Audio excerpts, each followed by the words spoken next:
तो हेलो बच्चों, ये मेरे प्रिय साथियों, स्वागत है आपको अपने YouTube channel exam success classes. आज हम लोग देखने वाले हैं 12th का पॉलिटिकल साइंस चैप्टर 1 शीत युद्ध का दौर। यह फर्स्ट बुक होगा आपका, फर्स्ट बुक का जो पहला चैप्टर है, पहले वाला बुक का जो पहला चैप्टर है जिसका नाम है शीत युद्ध का दौर। इस चैप्टर को इस तरह से डिजाइन किया गया है कि अगर आप शिद्दत से पढ़ते हैं, पूरी ईमानदारी से पढ़ते हैं, तो अब चाहे वो ऑब्जेक्टिव क्वेश्चन हो या सब्जेक्टिव क्वेश्चन, चाहे वो लॉन्ग क्वेश्चन आंसर हो या शॉर्ट क्वेश्चन आंसर हो, सबका जवाब आप खुद दे सकते हैं। तो बिना समय गवाए हम अपने चैप्टर की तरफ चलते हैं। चलिए, यह फर्स्ट बुक है, फर्स्ट बुक का पहला चैप्टर शीत युद्ध का दौर। इसका जो पहला होगा कि भाई हम समझने का प्रयास करेंगे कि पहले शीत युद्ध कहते किसे हैं, शीत युद्ध होता क्या है। शीत युद्ध यानी कोल्ड वार, शीत युद्ध यानी कोल्ड वार, तो उसे शीत युद्ध कहते किसे हैं। शीत युद्ध कोई वास्तविक युद्ध नहीं है, वास्तव में कोई युद्ध वगैरह नहीं है, बल्कि इसमें केवल युद्ध की संभावनाएं बनी रहती हैं। ऐसा लगता है कि भाई अब मार हो जाएगा, कब मार हो जाएगा, लेकिन ये वास्तव में युद्ध नहीं होता है। इसमें संघर्ष एवं तनाव की स्थिति रहती है। हमेशा क्या रहता है, तनातनी रहता है। अब हो जाएगा, कब हो जाएगा, संघर्ष एकदम तनातनी रहेगा, स्थिति बनी रहती है। युद्ध का भय रहता है, हमेशा डर बना रहता है कि भाई अब कहीं युद्ध ना हो जाए, कहीं अब ना हो जाए, लेकिन वास्तव में होता नहीं है। हमले की आशंका रहती है, दुश्मन देशों से हमले की आशंका रहती है कि भाई कहीं हमला ना कर दे, अगर कुछ छोड़ दिया, भाई कोनो बम छोड़ दिया तो क्या होगा, तो हमले की आशंका रहती है। परंतु वास्तव में कोई रक्त रंजित नहीं होता है। रक्त रंजित कहने का मतलब मारकाट नहीं होता है, वास्तव में कोई मारकाट नहीं होता है। द्वितीय विश्व युद्ध की समाप्ति के बाद, द्वितीय विश्व युद्ध कब से कब तक चला, 1939 से 1945 तक।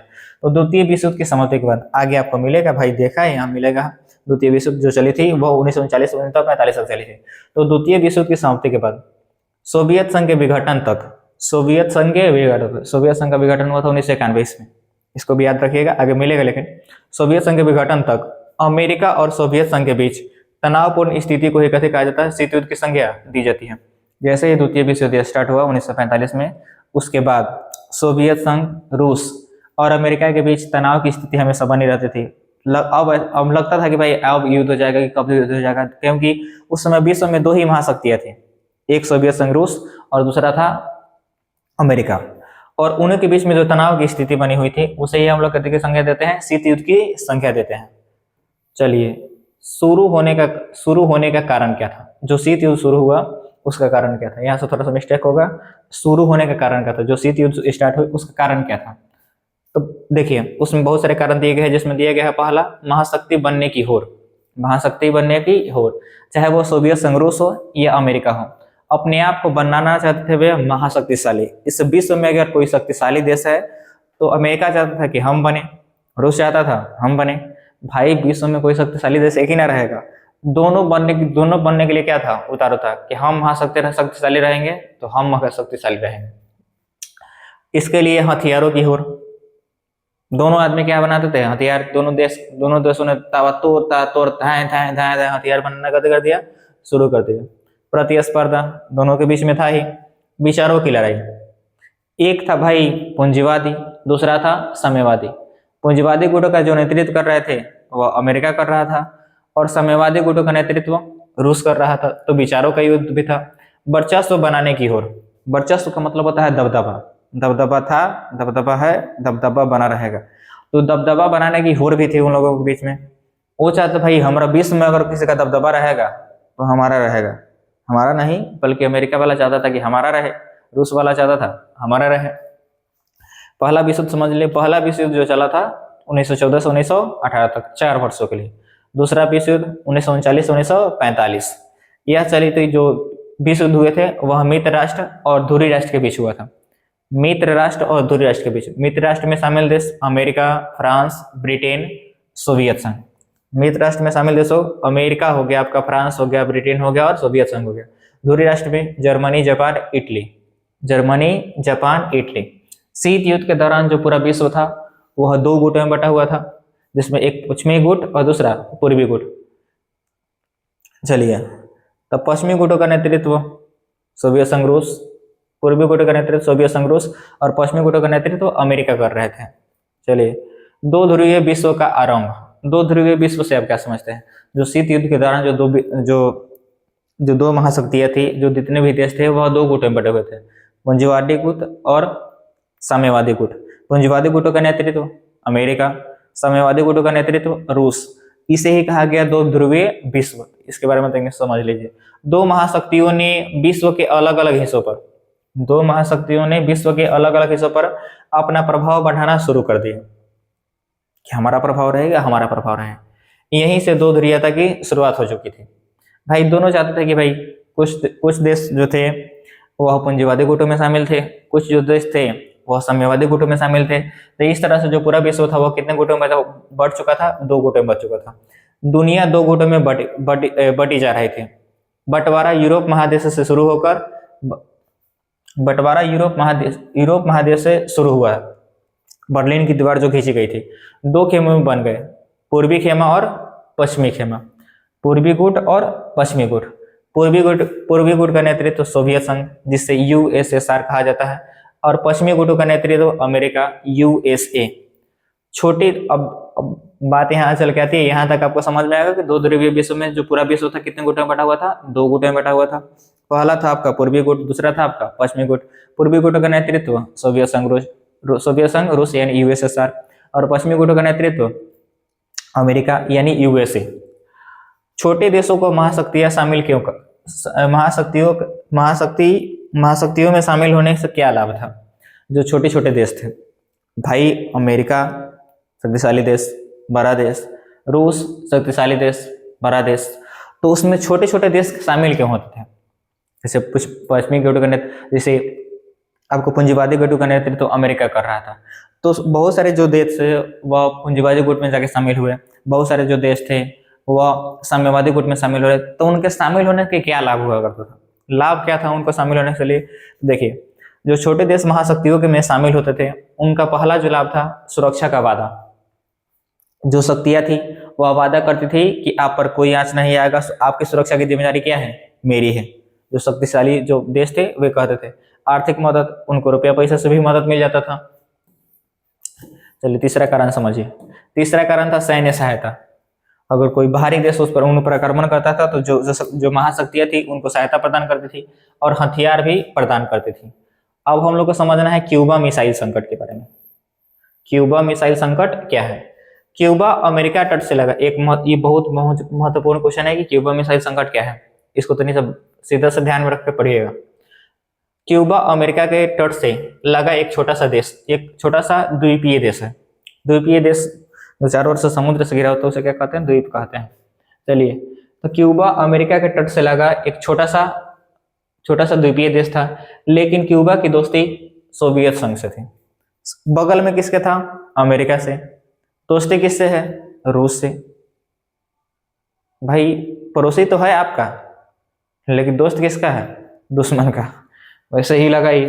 दूसरा का दिया है कथी कि सोवियत संघ उसे कूटनीतिक तथा वित्तीय सहायता देता था, उसको रुपया पैसा, और उसके बाद में जो समझाने की काम थी, जो उसका विदेशी नीति जो तय करता था वह कौन करता था? सोवियत संघ करता था। सोवियत संघ के नेता निकिता क्रुश्चेव जो समय के राष्ट्रपति थे, सोवियत संघ के राष्ट्रपति कौन थे? निकिता क्रुश्चेव। पूछेगा कि क्यूबा मिसाइल संकट के समय सोवियत संघ के राष्ट्रपति कौन थे? तो निकिता क्रुश्चेव। इसको भी ध्यान रखिएगा आप लोग। निकिता क्रुश्चेव क्यूबा को अपना सैनिक अड्डा बनाना चाहते थे। वे चाहते थे कि जो सैनिक अड्डा रहेगा, सैनिक जहां रहेंगे वह कहाँ रहेंगे? क्यूबा में रहेंगे। बनाना चाहते थे क्योंकि क्यूबा अमेरिका के निकट था और क्यूबा से अमेरिका को अधिक हानि पहुंचाई जा सकती थी। यह भी बात था।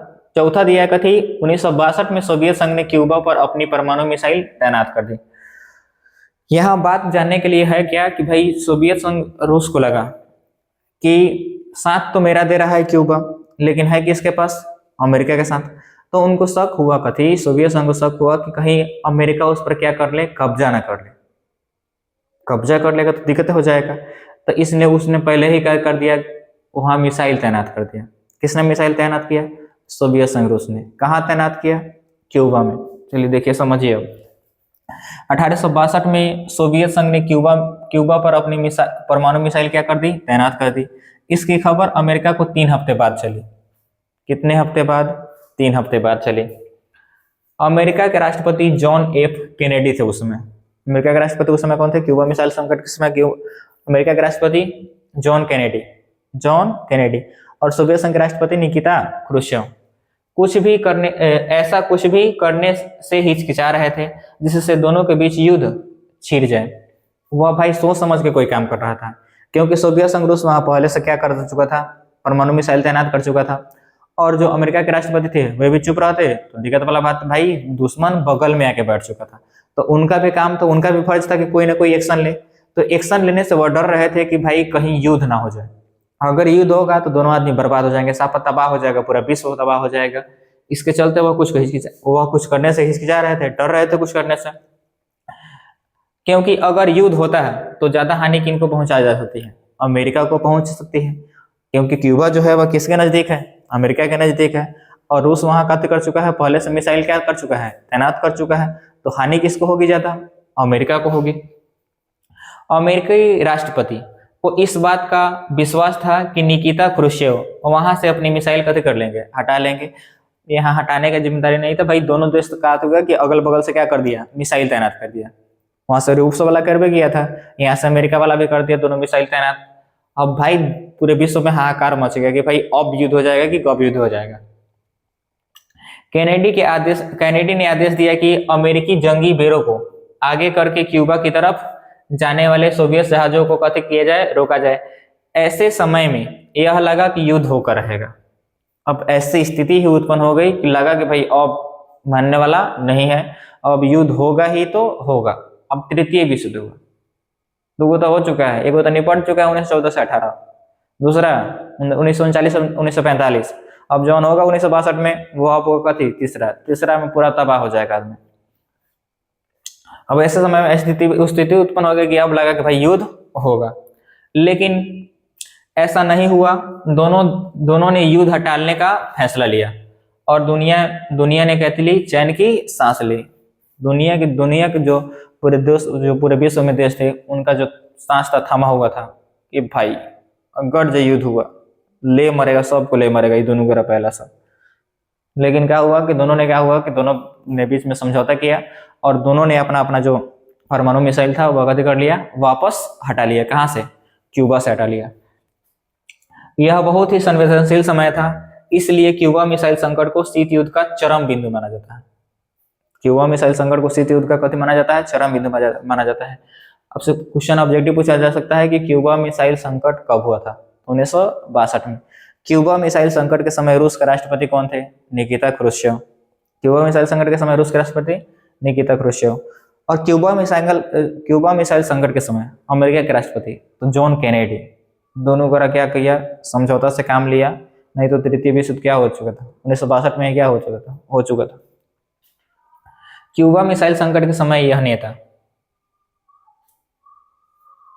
नेता थे क्यूबा फिदेल कास्ट्रो, सोवियत संघ Nikita Khrushchev, America John Kennedy.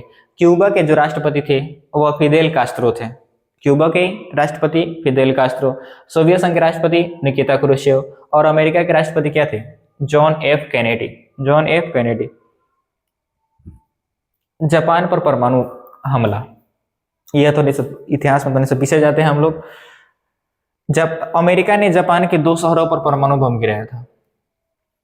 America ने जापान के 2 शहरों पर क्या गिराया था? परमाणु बम गिराया था। एक गिराया गया था 6 अगस्त को, एक गिराया गया था 9 अगस्त को।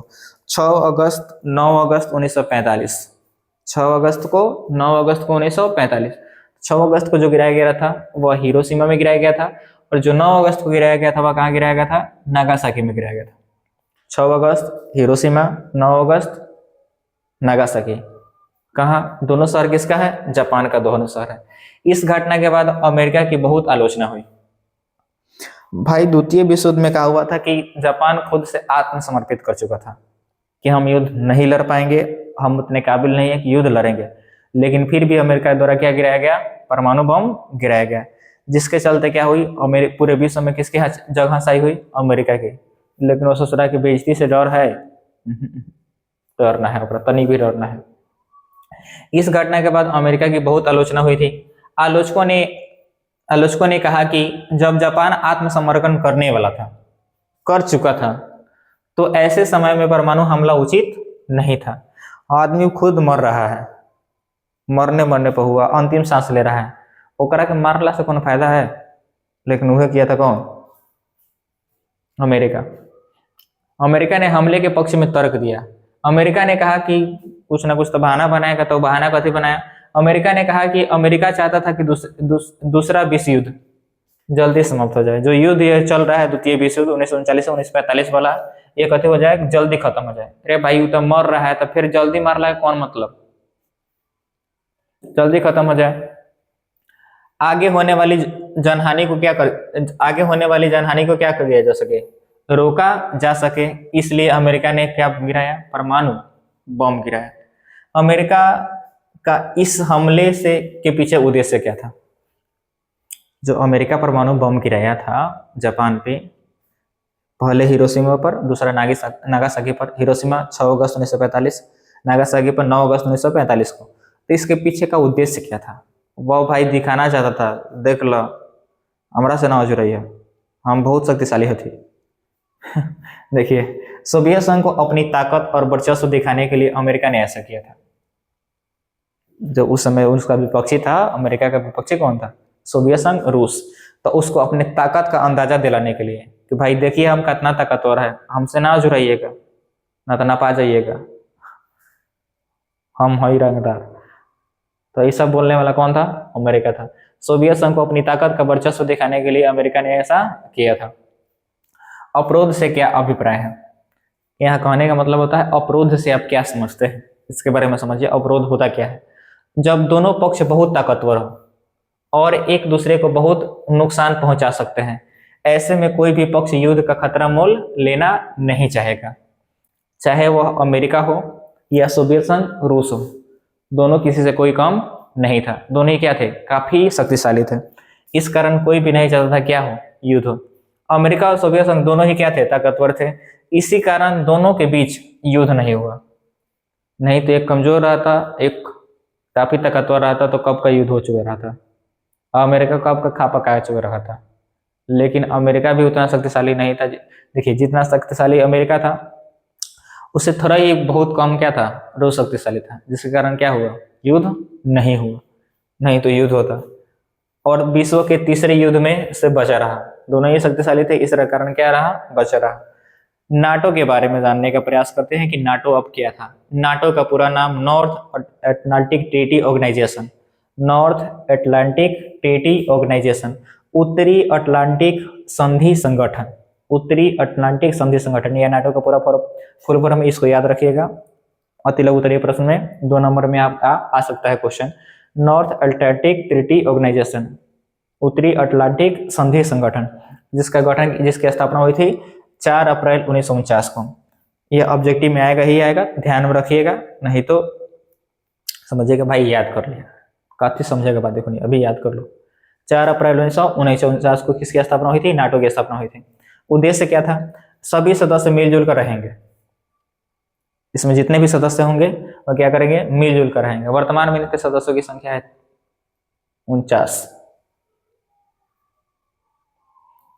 एक दूसरे से मिलजुल कर रहेंगे। अगर एक बार हमला होगा, जितने भी सदस्य रहेंगे नाटो में, उस पर अगर एक बार हमला, 49 अभी सदस्य, लगभग 49 सदस्य हैं अभी किसमें? वर्तमान में 49 सदस्य नाटो में।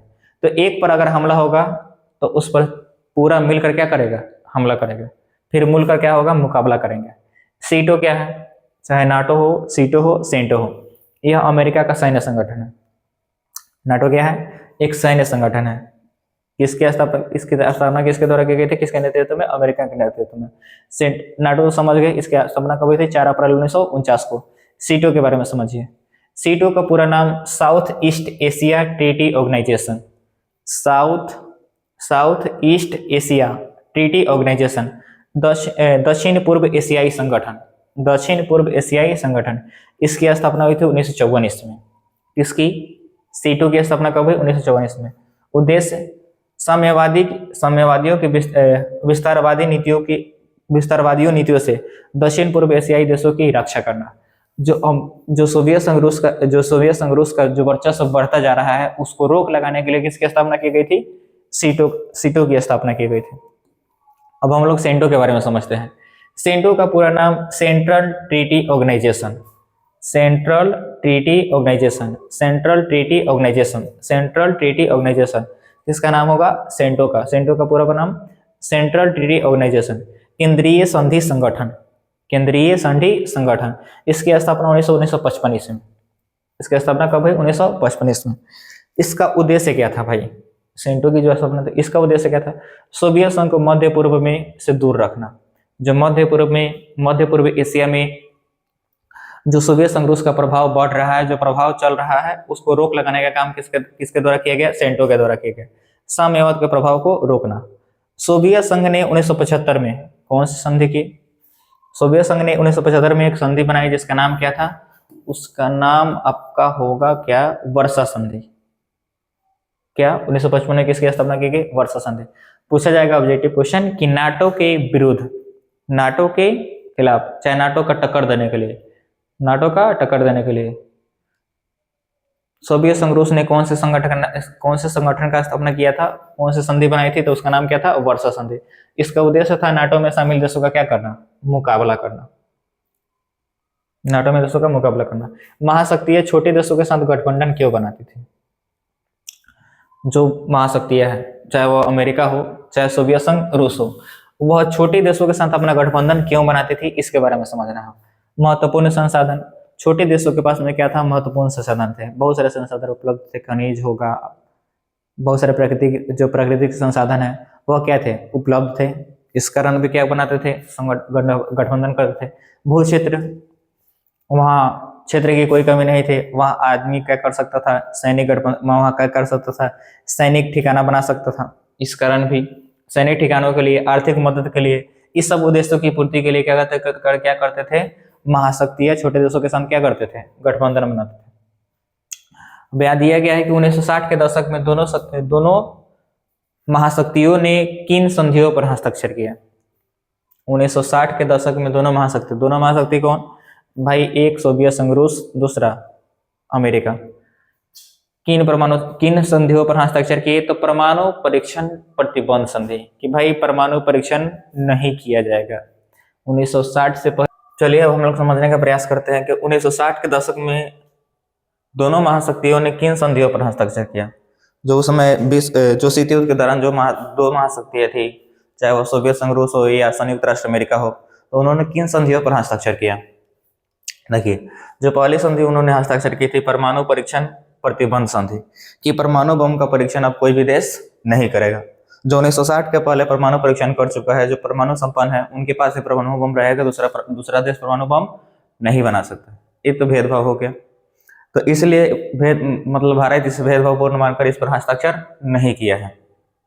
भाई आप लोग कहिएगा, आप लोग अपनी सुरक्षा के लिए परमाणु बम बनाए, हम अपने सुरक्षा के लिए, कल को कुछ हो ना हो, आप हम पर परमाणु बम मार दे, तो उस समय हम क्या करेंगे? इसके कारण परमाणु अप्रसार संधि, दूसरा का है परमाणु अप्रसार संधि, कि परमाणु बम सीमित रखा जाए, जितना है उतना ही रखा जाए, कोई देश बनाना इसे नहीं चाहे। तीसरा है आपका परमाणु प्रेक्षेपार्थ परिसीमन संधि। इन तीन संधियों पर दोनों महाशक्तियों ने क्या किया था? हस्ताक्षर किया था 1960 के दशक में। अब दशक का मतलब होता है 10 वर्षों का समय, इसको भी समझ लीजिए। दशक का मतलब कितना वर्षों का समय होता है? 10 वर्षों का समय होता है। ये 1960 के दशक कहने का मतलब 1951 से लेकर 1960 तक रहा होगा, 1960 का दशक। चलिए शीत युद्ध के दायरे समझते हैं। जब हम शीत युद्ध के दायरों की बात करते हैं तो हमारा अर्थ ऐसे क्षेत्रों से होता है जहां विरोधी खेमों में बड़े देशों के बीच संकट के अवसर आए, बड़े देशों के बीच संकट के अवसर आए। कई जगह युद्ध भी हुए, कई जगह युद्ध की संभावना बनी, लेकिन बातें हद से ज्यादा नहीं बढ़ सकी। जब भी हम शीत युद्ध का दायरा का बात करते हैं तो ऐसा हमको प्रतीत होता है कि भाई कोई संकट उत्पन्न हुआ होगा, कई जगह मार झगड़ा हुआ होगा, कई जगह युद्ध की संभावनाएं बनी होगी, लेकिन वह बात हद से आगे नहीं गया, कंट्रोल में था। कोरिया, वियतनाम और अफगानिस्तान जैसे कुछ क्षेत्रों में अधिक जनहानि हुई, कुछ ऐसे भी देश थे जहाँ काफी जनहानि हुई, जैसे कोरिया हो गया, वियतनाम हो गया, अफगानिस्तान हो गया, जैसे कुछ क्षेत्र हुए। शीत युद्ध के दौरान खूनी लड़ाइयाँ भी हुई, जो शीत युद्ध चल रहे थे उसके दौरान खूनी लड़ाइयाँ भी हुई, लेकिन यह संकट तीसरे विश्व युद्ध के रूप में तब्दील नहीं हुआ। इतनी भी नहीं हुई कि वह तीसरा विश्व युद्ध का क्या रूप ले ले। कोरिया में जो युद्ध चली वह चली 1950 से 1953 तक। बर्लिन में जो हिंसा हुई वह चली थी 1958 से 1962 तक। कांगो में जो शुरुआत हुई थी वह 1960 के दशक में शुरुआत हुई थी, तथा अन्य जगहों पर सीधे सीधे मुठभेड़ हुए। मुठभेड़ का मतलब होता है मार झगड़ा, लाठी, लेफाठा, देमुका, ये सब चीजें होती है, सब मुठभेड़ कहते हैं। मुठभेड़ की स्थिति हो चुकी थी, लेकिन फिर भी तीसरा विश्व युद्ध नहीं हुआ। जवाहरलाल नेहरू ने उत्तरी और दक्षिणी कोरिया के बीच मध्यस्थता का महत्वपूर्ण भूमिका निभाई थी। दोनों देशों के बीच में, उत्तरी कोरिया और दक्षिणी कोरिया के बीच में समझौता कराने में पंडित जवाहरलाल नेहरू का महत्वपूर्ण योगदान रहा, महत्वपूर्ण भूमिका रही। कांगो में, चलिए रुक जाइए, कांगो में संयुक्त राष्ट्र संघ के महासचिव ने मध्यस्थता में भूमिका निभाई। संयुक्त राष्ट्र संघ के जो महासचिव थे वे भी चाहते थे कि किसी प्रकार का युद्ध न हो, तृतीय विश्व युद्ध न हो, इसलिए उन्होंने मध्यस्थता कराई, बीच वाला काम कराई। मध्यस्थता का मतलब होता है युद्ध की शांति के लिए प्रयास करना, बिचौनिया बनकर। दो ध्रुवीयता को चुनौती और गुटनिरपेक्षता। दो ध्रुवीयता को चुनौती या गुटनिरपेक्षता का क्या अर्थ है, इसके बारे में समझिए। दूसरे विश्व युद्ध के बाद दोनों महाशक्तियों ने दुनिया को दो खों में बांट दिया। विश्व युद्ध के दौरान जो पूरी दुनिया थी वह दो गुटों में बटी हुई थी, दो खेमों में बटी हुई थी। एक था पूर्वी गुट, दूसरा था पश्चिमी गुट। पूर्वी गुट का नेतृत्व सोवियत संघ रूस कर रहा था, पश्चिमी गुट का नेतृत्व अमेरिका कर रहा था। दोनों गुटों में बांट दिया था। ऐसे में 9 स्वतंत्र देशों के सामने फिर से गुलाम हो जाने का खतरा आ गया था। जो नए नए देश स्वतंत्र हुए थे उनके पास खतरा था कि कहीं हम फिर से गुलाम न हो जाए। भाई किसी न किसी में शामिल होंगे तो किसी न किसी का गुलाम हो जाएंगे। अगर हम पूर्वी गुट में शामिल होते हैं तो रसिया जो कहेगा वह करना होगा, जैसे नीति लागू करने का, जैसे नीति वह लागू करेगा वैसे ही नीति हम लोगों को भी लागू करनी होगी। अगर पश्चिमी गुट में हम शामिल होते हैं तो अमेरिका जो कहेगा वह करना होगा, तो कहीं ना कहीं तो फिर से हम गुलाम ही हो गए, तो गुलाम हो जाने का खतरा बन गया। इस परिस्थिति में कुछ देशों ने दोनों खेमों या दोनों गुटों से अलग रहने का निर्णय लिया। इस परिस्थिति में कुछ ऐसे भी देश थे जिन्होंने कहा कि भाई देखिए, एक तो पहली दुनिया पूर्वी गुट, दूसरी दुनिया पश्चिमी गुट, तो ना हमको पहली दुनिया में रहना है, नहीं हम लोग को दूसरी दुनिया में रहना है। हम लोग एक अलग ही दुनिया बसाएंगे जिसका नाम होगा तीसरी दुनिया। तीसरी दुनिया को ही कथी कहा गया, गुटनिरपेक्ष कहा गया। क्या कहा गया, गुटनिरपेक्ष। अलग रहने का फैसला लिया गया। देखिए, इसे गुटनिरपेक्ष आंदोलन के नाम से जाना जा सकता है। गुटनिरपेक्ष आंदोलन की नींव 1955 के बांडुंग सम्मेलन में पड़ चुकी थी।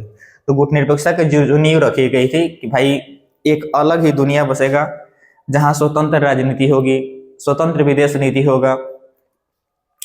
तो उसके लिए जो नींव पड़ी थी, उसकी जो स्थापना हुई थी वो 1955 ईस्वी में हुई थी बांडुंग सम्मेलन में। गुटनिरपेक्ष आंदोलन के संस्थापक नेता कौन कौन से थे? जिस समय गुटनिरपेक्षता की स्थापना हुई उस समय उसके संस्थापक नेता कौन कौन से थे, इसके बारे में समझिए।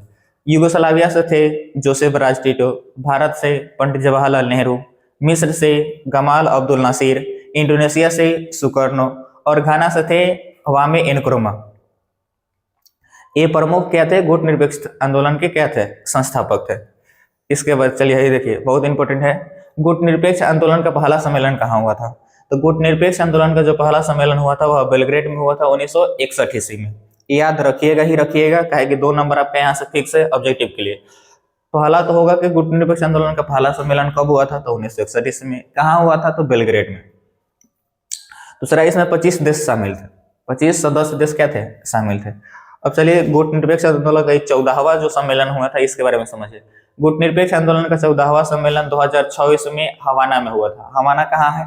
हवाना एक क्यूबा में ही जगह है, क्यूबा में ही जगह है।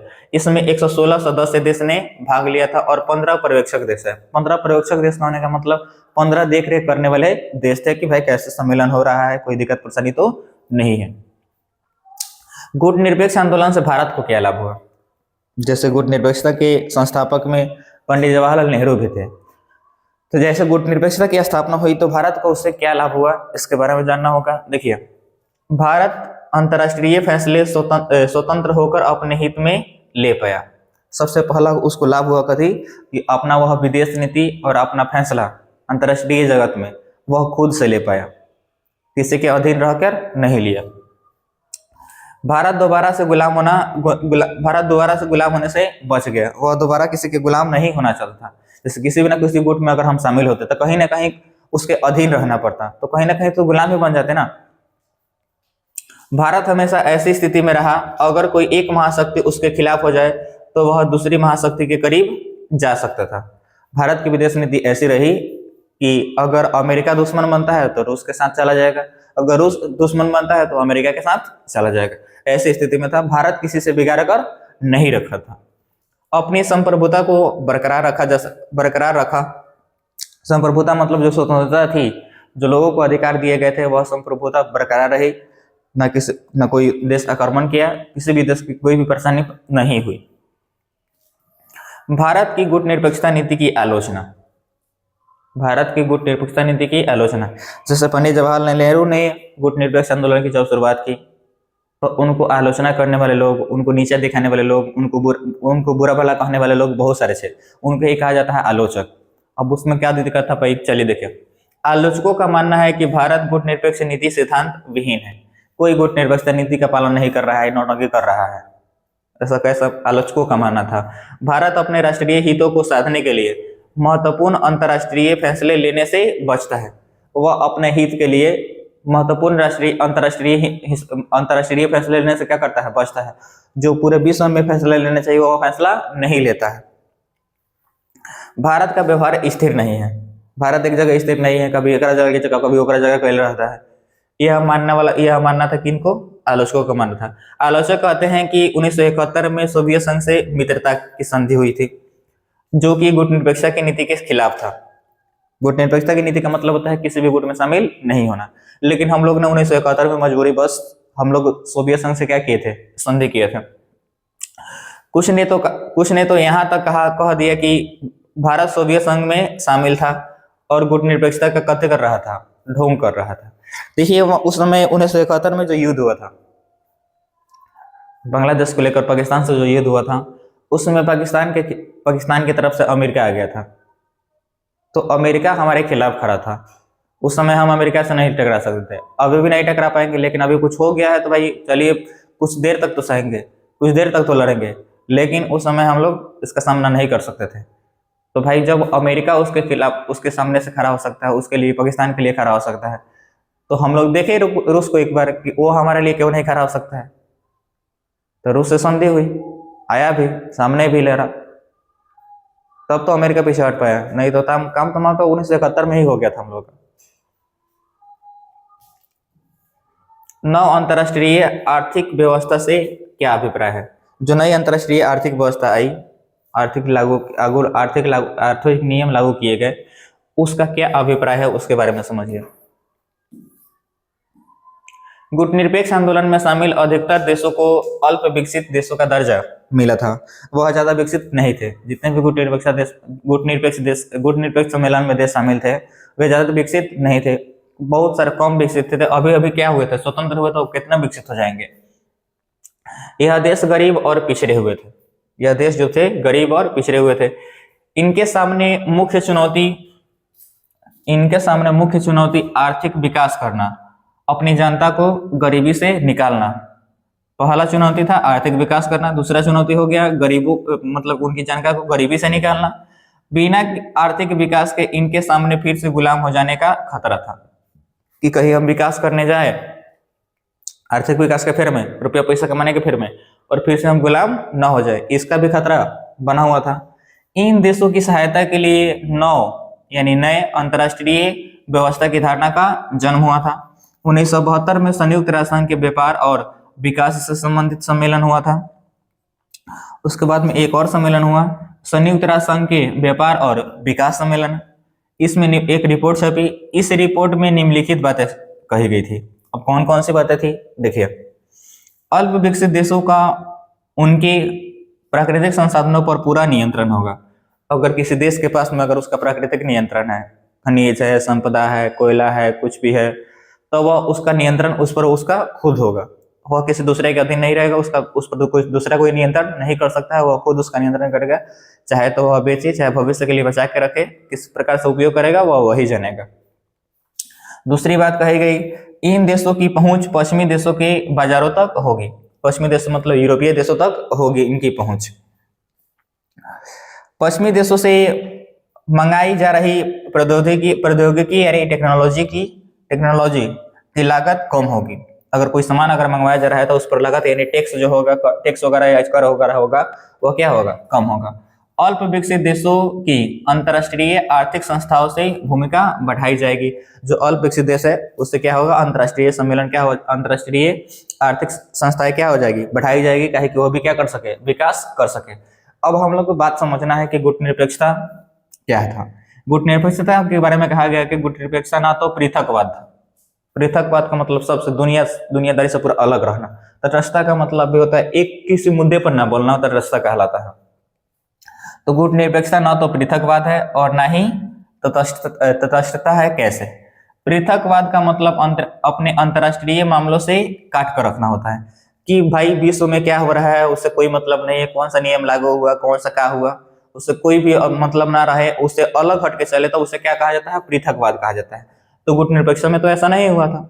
हम लोग सबके साथ विकास कर रहे थे, सबके साथ भाई विश्व में जो युद्ध चल रहे थे उनके शांति व्यवस्था के लिए भी हम लोग क्या कर रहे थे, प्रयास किया जा रहा था।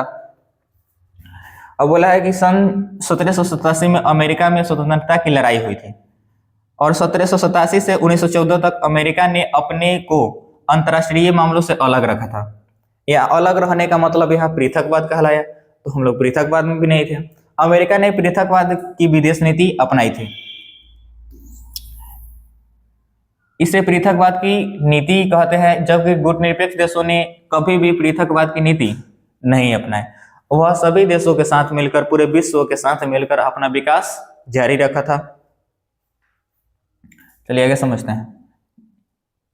प्रतिद्वंदी गुटों के बीच मध्यस्थता कराने में सक्रिय भूमिका निभाई। तटस्थता का अर्थ होता है, अब देखिए उसका तो हो गया भाई पृथकवाद का, कि उससे दुनियादारी से क्या रहेगा, अलग रहेगा, पूरे विश्व से क्या करके छट के चलेगा। अब हम लोग तटस्थता का अर्थ समझते हैं। मुख्यतः युद्ध में शामिल न होना है, क्या कहला, युद्ध में शामिल न होने की नीति क्या कहलाती है, तटस्थता कहलाती है। जो देश तटस्थता की नीति का पालन करते हैं उनके लिए यह जरूरी नहीं है कि वह युद्ध को समाप्त करने में कोई मदद न करे।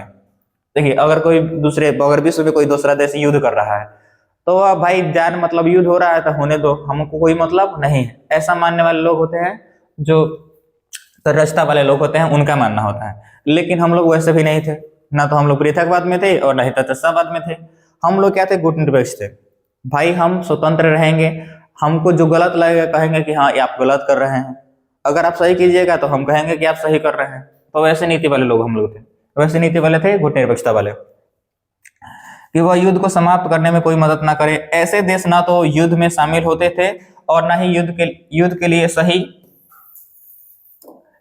लिए सही या गलत होने पर कोई पक्ष देते थे। परंतु गुटनिरपेक्ष देशों ने तटस्थता का पालन नहीं किया।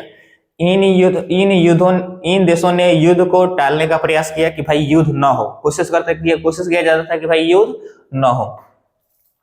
विभिन्न दुश्मन देशों के बीच समझौता कराने का भी प्रयास किया गया। जिनके बीच युद्ध हो रहा था उसे भी खत्म करने का क्या किया गया, प्रयास किया गया। तो ये थी गुटनिरपेक्ष, ना तो तटस्थतावाद था ना ही पृथकवाद था। उम्मीद करते हैं कि वीडियो समझ में आया होगा, अच्छी लगी हो तो लाइक, शेयर और सब्सक्राइब जरूर कीजिएगा। साथ ही साथ अपने दोस्तों के पास शेयर जरूर कीजिएगा। अगर आप पीडीएफ चाहते हैं तो इस नंबर पर मैसेज कीजिएगा, पीडीएफ लिखकर आपको यह पीडीएफ क्या कर दिया जाएगा, सेंड कर दिया जाएगा। मिलते हैं अगले क्लास में, तब तक के लिए जय हिंद।